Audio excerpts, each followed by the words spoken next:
Hello and welcome back, and today I'm going to review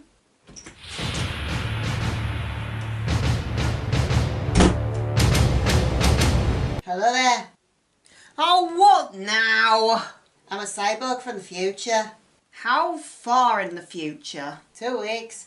I've been sent back in time to eliminate and replace you. Oh no, you're not.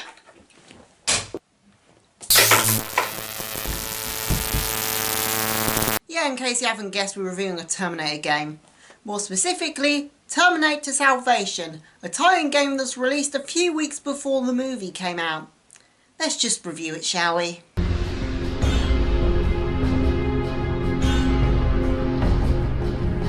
The story of the game takes place before the events of the movie, where you play as a young John Connor fighting Skynet. However, in the midst of a mission, John Connor receives information about a group of survivors being held up at a Skynet base, and filled with the urge to do some protagonisting, he and a few others break away from the main resistors to go and help them. From this point onwards, you're fighting the forces of Skynet through the ruins of Los Angeles.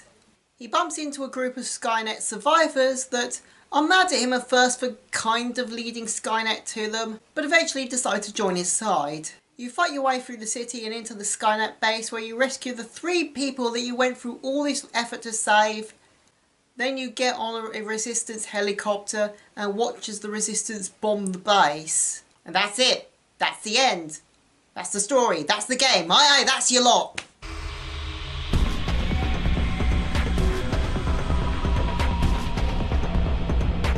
The game is a third-person cover-based shooter.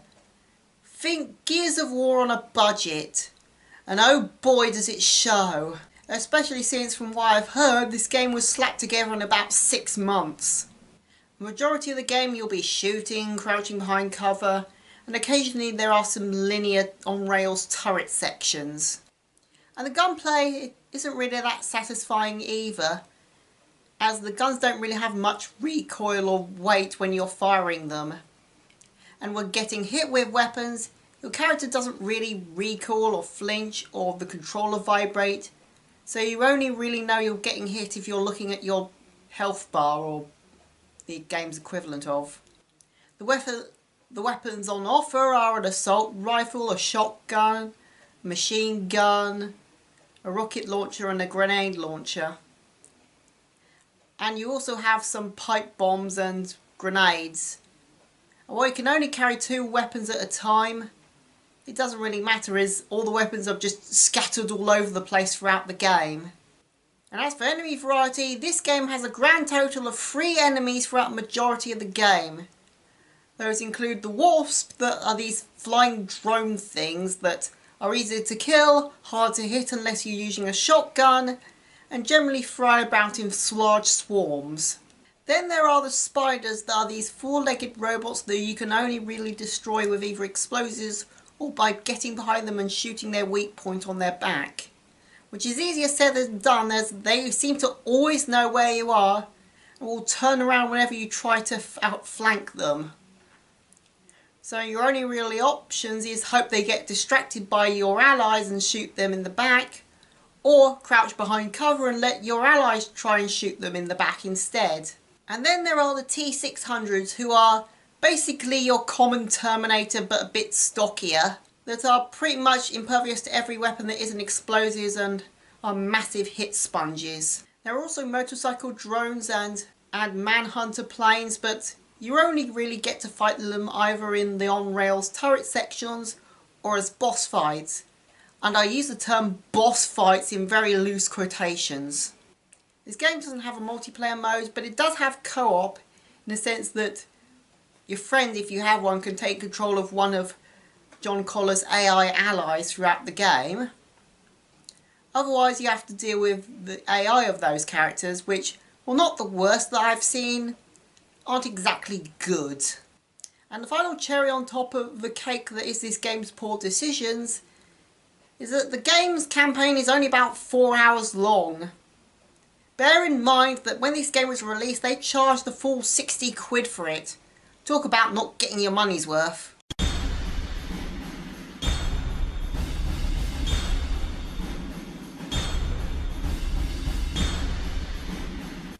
graphics certainly feel fitting for a game released in the late 2000s on a low budget. By that I mean grey, dreary and very, very bland. Admittedly, the environments are okay, but as for the character models, oh boy, they make me regret what I said about the character models from Assassin's Creed Valhalla. The character's dialogue is badly lip-synced, and the mouth animation moves up and down like a ventriloquist dummy. And the model rigging seems to have an issues where bits of the character's body will clip into other bits of their body for some reason. Not as horrendous as some glitches, but things like sleeves clipping into the person's face and stuff like that. However, there is something that this game does reasonably well, and that's with the music. Take it away, MM. The game's soundtrack is very pumping and action-packed, befitting of the Terminator franchise. You can hear some of the Terminator main theme sprinkled throughout the soundtracks. What's weird is, despite being developed at the same time as the movie and even being developed in-house by the same company, the soundtrack was written and composed by someone completely different. And the main difference between the movie soundtrack and the game soundtrack is that the movie soundtrack is a bit more reliant on heavy bass instruments. The game has a lot of what I would call running music, which is ironic since apparently this game doesn't have a run button for some reason.